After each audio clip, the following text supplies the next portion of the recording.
नमस्कार। सारे भारतवासियों को हमारा नमस्कार।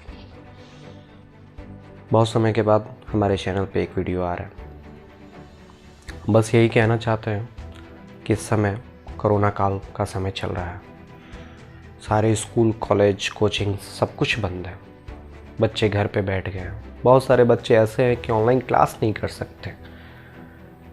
उनके पास मोबाइल नहीं है, किसी के पास नेटवर्क की कमी है। कोई ऑनलाइन क्लास नहीं कर सकता क्योंकि उनके पेरेंट्स कहते हैं कि ऑनलाइन क्लास में पढ़ाई नहीं होती है। हम बस उन्हीं लोग के लिए आए हैं, उन्हीं लोग के लिए ये वीडियो बन रहा है कि आपसे प्रार्थना है कि ऑनलाइन क्लास पे ध्यान दें। बच्चों को घर पे ना बैठाएं, बच्चों को पढ़ने के लिए प्रोत्साहन करें कि ऑनलाइन क्लास में भी पढ़ाई होती है। अगर कोई बच्चा सीरियसली हो कि ऑनलाइन क्लास को पढ़े तो वो पढ़ सकता है, कुछ कर सकता है। ऐसा नहीं है कि ऑनलाइन क्लास में स्कूल्स पढ़ाते नहीं है, कोचिंग्स पढ़ाते नहीं है, कॉलेज पढ़ाते नहीं है। होता है। आज के डेट में आप सबको पता होगा कि ऑनलाइन सब कुछ हो गया है। फॉर्म ऑनलाइन हो गया है, एग्ज़ाम्स ऑनलाइन हो गए हैं, तो ऑनलाइन पढ़ाई क्यों नहीं हो सकता। हम सारे पेरेंट्स जो हमारे स्कूल और बहुत सारे स्कूल से रिलेटेड हैं, जिनके दिमाग में ये बैठ गया है कि ऑनलाइन पढ़ाई नहीं होता, उन सब के लिए हम रिक्वेस्ट करते हैं कि अपने बच्चों को नेगेटिव थिंकिंग ना डालें, पॉजिटिव थिंकिंग डालें। ओनली पॉजिटिव थिंकिंग डालें। इस समय ऐसा है कि बच्चों को इस कोरोना काल से अलग स्कूल की दुनिया में डालना है। स्कूल अगर 1-2 घंटा बच्चों को पढ़ाती है तो उन सब से अलग पढ़ाती है। जो इस समय खबर आ रहा है मौत का, सब कुछ अलग अलग, वो सबसे अलग रखिए बच्चों को। ये जो दूसरा कोरोना आया है, ये बच्चों और नौजवानों पे बहुत ज़्यादा प्रहार कर रहा है। हम बस आप सबसे यही रिक्वेस्ट करेंगे सारे गार्जियन पेरेंट्स के कि बच्चों को प्रोत्साहन कीजिए, बच्चों को हौसला दीजिए। इस समय में आप ही लोग उनके सब कुछ है, सब कुछ उनके आप ही लोग। प्रेमचंद्र का कहानी का किताब आज पढ़ रहे थे, उसमें यही लिखा हुआ था आज एक कहानी में कि हार से बड़ी हौसला होती है। हम हार गए, एग्ज़ाम करके आए हार गए, कुछ खेल के आए हार गए, बहुत कुछ करके आए हार गए। लेकिन उसको हार कब हम मान लिए? जब हमारा हौसला टूट गया। अगर हौसला है कि उसको फिर दोबारा करना है, दोबारा उस पे आगे बढ़ना है, तो वो हार नहीं है, वो हमारे लिए सीख है। चाहे पढ़ाई से हो, चाहे गेम से हो, चाहे अपने जीवन से हो। ये कोरोना आया है, हमें ये सीख दिया है। आज के समय में आप लोग सबको ही सुन रहे होंगे, ऑक्सीजन की कमी है। और हम सब मनुष्य, हम भी अपने आप को उसमें डालते हैं। हम सारे मनुष्य पेड़ पौधों को इज्जत नहीं कर रहे थे। अगर पेड़ पौधे गली गली, घर घर, हर जगह होता, पेड़ काटे नहीं जाते, ऑक्सीजन की कमी नहीं होती, बिल्कुल नहीं होती। आज हम सोशल मीडिया पर देखते हैं कि पहले पानी बिका, अब ऑक्सीजन बिक रहा है। सही है, जो भी डाल रहा है सही है, क्योंकि वैसा ही समय आ गया। कौन किया है? हम मनुष्य किए, और कोई नहीं किया।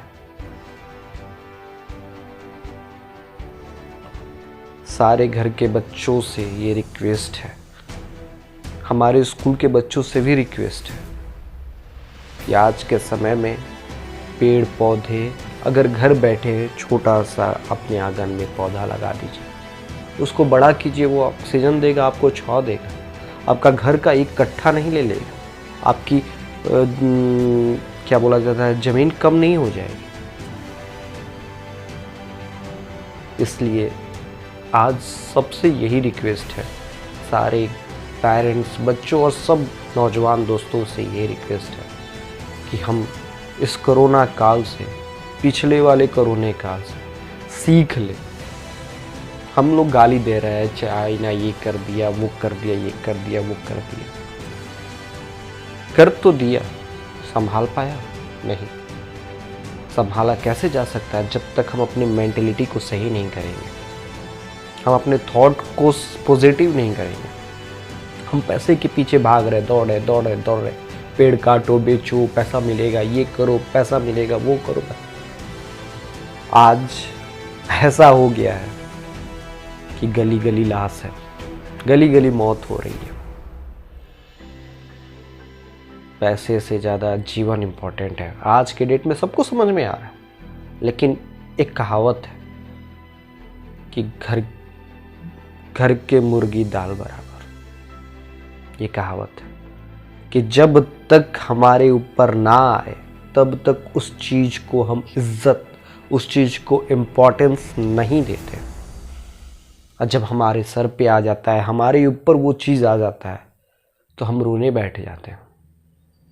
हम उससे पहले क्यों नहीं सीख लेते हैं? दूसरे के ऊपर आया है तो उसी से हम क्यों नहीं सीख लेते? हम लोग 2-3 महीने कोरोना का हरा चुके थे, क्यों वो दोबारा आ गया? किसी ने सोचा? पहले हमारे देश के एक हिस्से मुंबई महाराष्ट्र में आया था। अगर मुंबई महाराष्ट्र को हम लोग एक समय में लॉकडाउन कर दिए होते तो क्या पूरा इस इंडिया में फैलता? क्या ऑक्सीजन की कमी होती? नहीं। हमारे राजनेताओं जो हमारे देश को लीड कर रहे हैं, उनमें भी कुछ कमी है।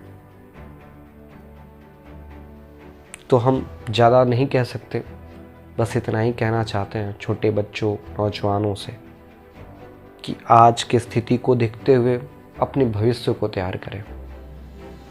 पढ़ाई सब कुछ ज़रूरी है, लेकिन आज की स्थिति बहुत कुछ हमें सिखाती है, आपको बताने की ज़रूरत नहीं। उसके हिसाब से हम अपने भविष्य को तैयार करें, आज से ही तैयार करें। जितने लोग हम लोग धरती पे बचे हैं, उतने ही लोग हम लोग भविष्य का तैयारी करें। कितने प्लांट्स ऑक्सीजन के लगेंगे, कितने क्या क्या लगेंगे, उससे कुछ नहीं होगा जब तक हम अपने आप को बदलाव न करें। और एक और इम्पॉर्टेंट बात है, कोरोना काल में कैसे स्वस्थ रहें। पहले जो हमारा स्टेटस चल रहा है, स्टे होम, स्टे सेफ। दूसरा, घर पे रहें, जब ज़रूरी पड़े तभी निकलें।